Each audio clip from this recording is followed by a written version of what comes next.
రైతు రైతు రాజు అన్న ఈ ఉన్నటువంటి చరిత్రలో 5 సంవత్సరాల్లో ఆంధ్రప్రదేశ్ని ఒక విధమైన నాశనం కాకోకుండా ఈ రాష్ట్రంలో 170 సీట్లు అన్నదానికి 11 సీట్లకు తీసుకెళ్ళిపోయి పక్కన కూకోబెడితే మీరు పొలాల గురించి పొలాలలో ఎంత కొండలో అడవులను కూడా ఆక్రమించేసినటువంటి మీ గవర్నమెంట్లో ఉన్నటువంటి లీడర్స్ మీ కళ్ళ ముందులు ఉంటే మనకేదో అవకాశం వచ్చిందిలేమని మైక పుచ్చుకుని ఏది పది దాటి మాట్లాడితే ఇది మనందరూ కూడా ఒకళ్ళు ఎదురుకుండా ఒకళ్ళు తిరిగి ఇక్కడ ఏం జరిగింది ఎలా జరుగుతుంది అనేది బందర్ నియోజకవర్గంలో ప్రతి వ్యక్తి చూస్తూనే ఉన్నాడు.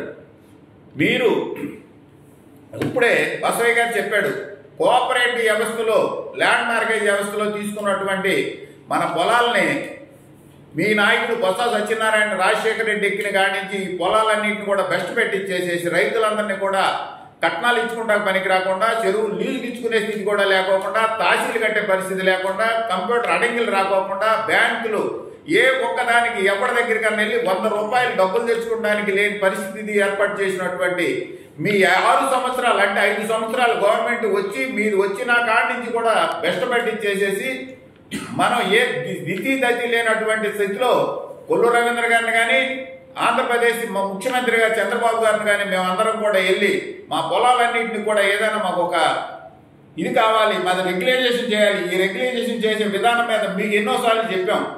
కనీసం కొంతమంది నిన్న మాట్లాడిన నాయకుల్లో మా ఊర్లో 150 ఎకరం పిల్లల కట్నాలు ఇచ్చుకుంటాక పనికి రాదు, అమ్ముకుంటాక పనికి రాదు. 20 లక్షల రూపాయల పొలాన్ని 8 లక్షలు అడుగుతున్నారు. అలాంటి పొలాన్ని మీ 5 సంవత్సరాలు ఏం చేయించగలిగారు? మొన్న ఆర్డీఓని మాకు తెలిసిన తక్షణమే ఆర్డీఓని కలెక్టర్ని వీళ్ళందరినీ పిలిపించేసి తక్షణమే ఎంఆర్ఓలు తీసేసి 10 రోజుల్లో పని మొదలు పెడతారనే స్థితికి మేము తీసుకొచ్చాం. కనుక ఈ 5 సంవత్సరాల్లో మీరు ఏమీ చేయలేకపోయారో మీరు ఎందుకు మెసేజ్ చేశారంటే టైటిల్ యాక్ట్ పెట్టేసేసి చంద్రబాబు గారు జగన్మోహన్ రెడ్డి గారు ఈ పొలాలన్నింటినీ తాకాట పెట్టుకుంటానికి చేసిన ప్రయత్నంలో మీ సర్వే మా సర్వే మీకు ఖచ్చితంగా ఎవరి పొలం వాళ్ళు మీరు మురుగులు చేసేసిందని విడదీసి ఎవరి వాళ్ళకి అప్పచెప్పడానికి ఇప్పుడు మా సర్వే జరుగుతుంది. కనుక మీరు కూడా ఎక్కడైనా ఇబ్బంది ఉంటే చెప్పండి, చేయించుకోండి.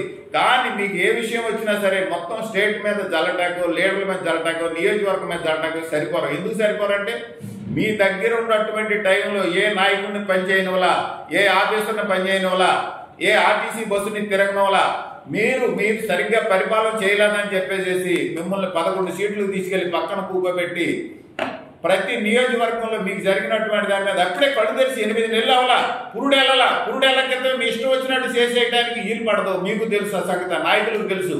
కానీ మాట్లాడమన్నందుకు మనకు ఎంత పరిమితి ఉందో అంతే మాట్లాడుకుంటూ ఉంటే అందంగా ఉంటుంది.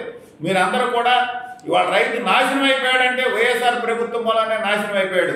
4 నెలలకు కూడా డబ్బులు రాలి ఒడ్డమ్ముకుంటే ఇవాళ 24 గంటల్లో డబ్బులు పడుతున్నాయి. పొలాలన్నింటినీ మీరు రెగ్యులేషన్ చేపించండి.